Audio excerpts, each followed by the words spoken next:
मंच पर उपस्थित आदरणीय विनोद जी, दिनेश जी,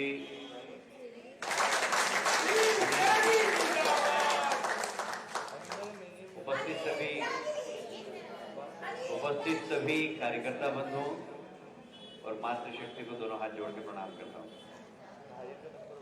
मित्रों, मैं विनोद जी ने बताया जैसे हम लोग गुजरात में थे, अचानक नड्डा जी का फोन आया कि मैं भी अब दिल्ली देखूंगा और आप सब लोग भी दिल्ली जाइए। तो हम लोग यहाँ आ गए, अभी 3-4 वार्ड में होके आ रहा हूँ। मुझे बहुत प्रसन्नता इस बात की कि दिल्ली में जबरदस्त माहौल है और मेरा दावा है कि भारतीय जनता पार्टी की यहाँ पर परिषद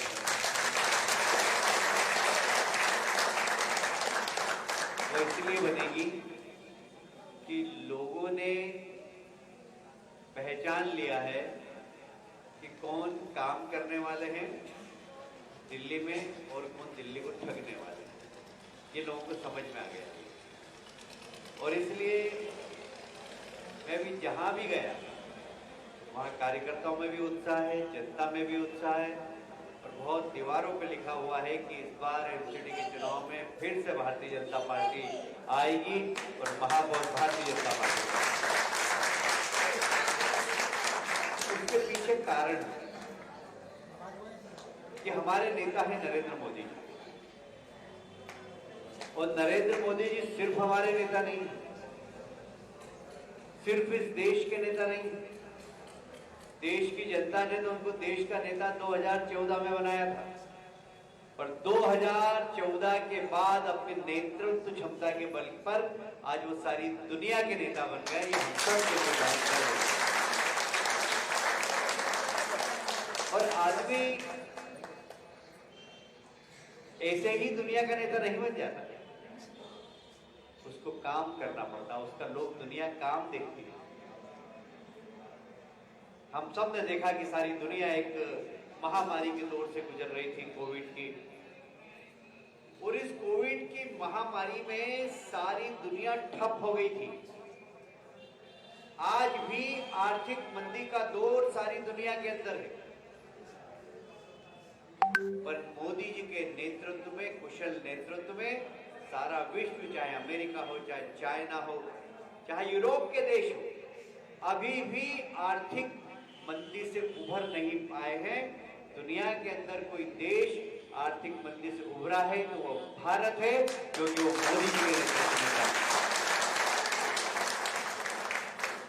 बहुत छोटी छोटी बातें जो हम कार्यकर्ताओं को समझने की आवश्यकता और लोगों को समझाने की आवश्यकता भी कि भारतीय जनता पार्टी सबसे अलग क्यों है।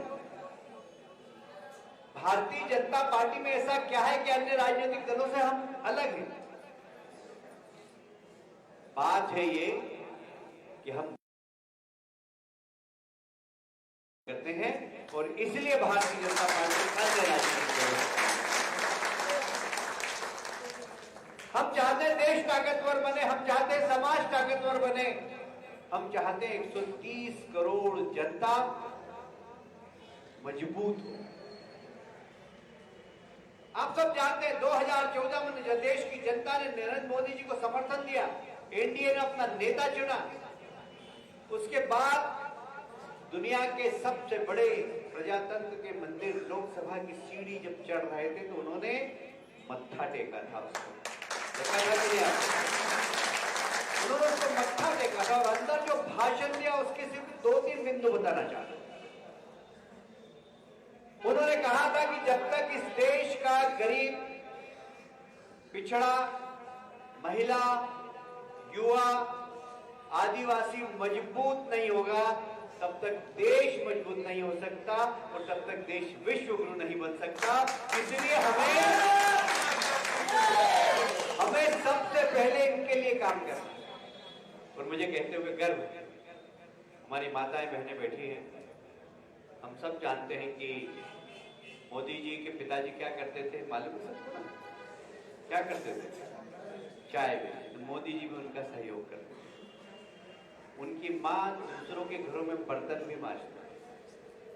और जब मोदी जी युवा होंगे 15-16 साल के, घर जाते होंगे, माँ जब उनकी खाना बनाती थी, ये लकड़ी के चूल्हे में भोजन बनाना बड़ा मुश्किल काम, धुआं निकलता है। तो माताएं क्या करती है, नेपकी तो होता नहीं, अपना पल्लू उठाया और आंख का आंसू पोंछ लेती। धुआं, इसमें से किसी महिलाओं ने शायद लकड़ी के चूल्हे में नहीं बनाया होगा भोजन, बनाया किसी ने? बनाया? आपको तो अच्छा अनुभव होगा कि लकड़ी जलाओ, बरसात के दिनों में तो बहुत धुआं निकलता है और आंख में से आंसू निकलते हैं। देखिए, ये नरेंद्र मोदी जी युवा थे, जब अपनी माँ की आंख में आंसू देखे उन्होंने लकड़ी के चूल्हे पे भोजन बनाते हुए, तब शायद उन्होंने संकल्प कर लिया होगा कि भगवान यदि मुझे मौका देगा, मेरी माँ तो क्या, मैं दुनिया की किसी माँ की आंख में आंसू आने नहीं दूंगा, ये उन्होंने संकल्प लिया होगा। और इसलिए जब उन्होंने पहली बार प्रधानमंत्री बने और प्रधानमंत्री बनने के बाद लाल किले की प्राचीर पर खड़े हुए तो वहीं से घोषणा की कि देश की वे सब माताएं, गरीब माताएं जो लकड़ी के चूल्हे पे भोजन बनाती है, उनको गैस का चूल्हा मैं नरेंद्र मोदी फ्री में दूंगा। और उज्ज्वल योजना के माध्यम से 10 करोड़ माताओं और बहनों को गैस का चूल्हा देने का काम प्रधानमंत्री जी ने किया। प्रधानमंत्री जी ने संकल्प लिया कि गरीब व्यक्ति के लिए सबसे महत्वपूर्ण होता है रोटी, कपड़ा और मकान। मकान तो बहुत महत्वपूर्ण है। भाई साहब, काले शर्ट वाले, या तो आप बैठ जाओ या साइड में जाओ, हमारी माताओं बहनों के दर्शन भी नहीं हो रहे, आप खड़े तो जोड़े भी हो, आप 4-5 माताओं को ढक लेते हो।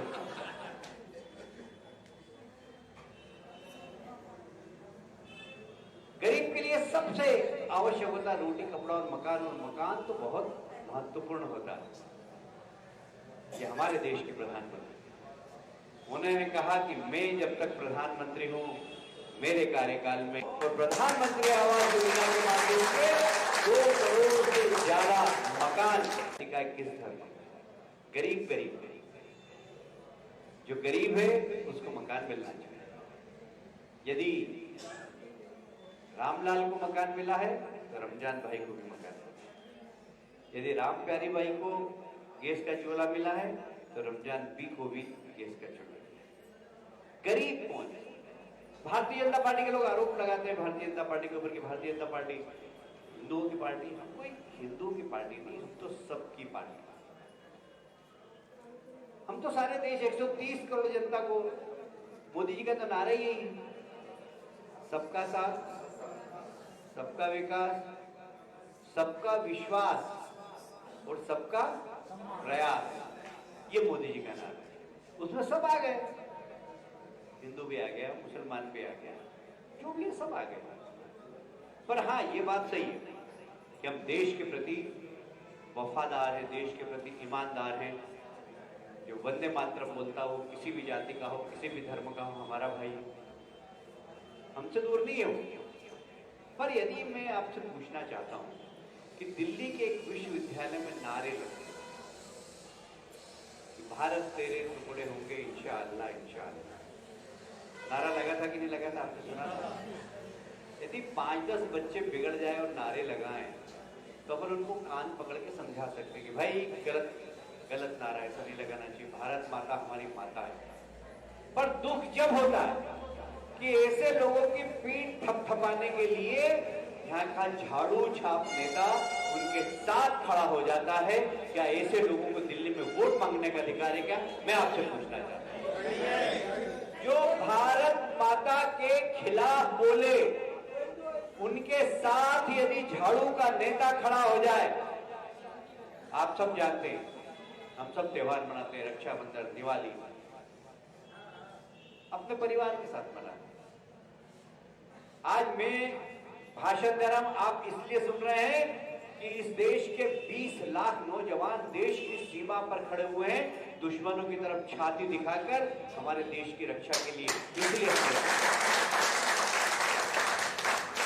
वे बहादुर नौजवान, आप सब जानते हैं जम्मू कश्मीर में आतंकवाद था। कांग्रेस के जमाने में ऐसी हालत थी कि पाकिस्तान के आतंकवादी गोली मार देते थे, हमारे सैनिक मर जाते थे, गर्दन काट के ले जाते थे, कई बार तो सिर काट के ले जाते थे। और वो दिल्ली पूछते थे कि अब हम क्या करें। भारतीय जनता पार्टी की सरकार आई, मोदी जी ने कह दिया पूछने की जरूरत नहीं, यदि उधर से गोली आए तो इधर से बम फेंको, चिंता करने की जरूरत नहीं। ये को कैसा जवाब। और आपने और हमने देखा कि जब उरी के अंदर घटना हुई, जब हमारे सैनिकों के कैंप पर आकर आतंकवादियों ने हमला किया, बम फेंका, हमारे सैनिक मारे गए, सारा देश दुखी था। हमारे देश के प्रधानमंत्री नरेंद्र मोदी जी ने सेना को निर्देश दिए, जाओ घुस जाओ पाकिस्तान की सीमा में, तहस नहस कर दो आतंकवादियों के कैंप। हमारे देश की बहादुर सेना गई, सर्जिकल स्ट्राइक किया, मार के वापस आ गई। ये हमारे देश की बहादुर सेना है। सारे देश को इस सेना पर गर्व है। पर हमारे झाड़ू छाप नेता कहते हैं प्रमाण, ये झाड़ू छाप नेता क्या बोलते हैं, प्रमाण तो हमारे सेना की बहादुरी पर प्रश्न चिन्ह लगाते हैं। अरे झाड़ू छाप नेता, तुम यहाँ पर नेतागिरी इसलिए कर रहे हो कि वहां पर 20 लाख सैनिक अपना घर बार छोड़कर दिवाली नहीं मनाते, होली नहीं मनाते और वहां खड़े रहते हैं हमारी रक्षा के लिए। तुम उनकी बहादुरी पे शक करते हो? क्या तुमको वोट मांगने का इस देश में अधिकार है क्या? मैं आपसे पूछना चाहता हूं। और इसलिए आज देश ऐसे दौर से गुजर रहा है कि कुछ दिल्ली की गलती हो गई, कुछ पंजाब की गलती हो गई। आज चवन्नी छाप नेता थे, बड़े नेता मोदी जी के सामने खड़े होने की हिम्मत रखी। चवन्नी छाप नेता, मुझे बड़ा दुख होता है। पाकिस्तान पंजाब में अभी चुनाव हुए, झाड़ू वाले बहुत भारी वोट। भाई पीछे बात मत करिए भाई। तो ये काले शर्ट वाले, ये काले शर्ट पहन के आते हो, चुपचाप खड़े नहीं रहते। मेरे भाई काले शर्ट वाले देखो, पीछे भी वो काले शर्ट वाला जोर जोर से बात कर रहा है, मेरे को यहाँ तक आवाज आ रही है और मेरी आवाज उस तक नहीं जा रही। क्यों भाई, चुपचाप नहीं खड़े रह सकते क्या थोड़ी देर? वो दाढ़ी वाले भाई साहब बड़े विराट कोहली से लेके दिख रहे हो आप, बहुत अच्छे, जरा चुपचाप खड़े रहो थोड़ी देर, ताली बजा दो जरा उसके लिए, चुपचाप खड़े हो यार जरा। फिर मैं भी जल्दी में हूँ, चुनाव के वक्त आपके पास भी समय नहीं है, आप ज्यादा समय अगर इसमें खराब कर दोगे तो मैं अपनी बात नहीं कह पाऊंगा। तो मैं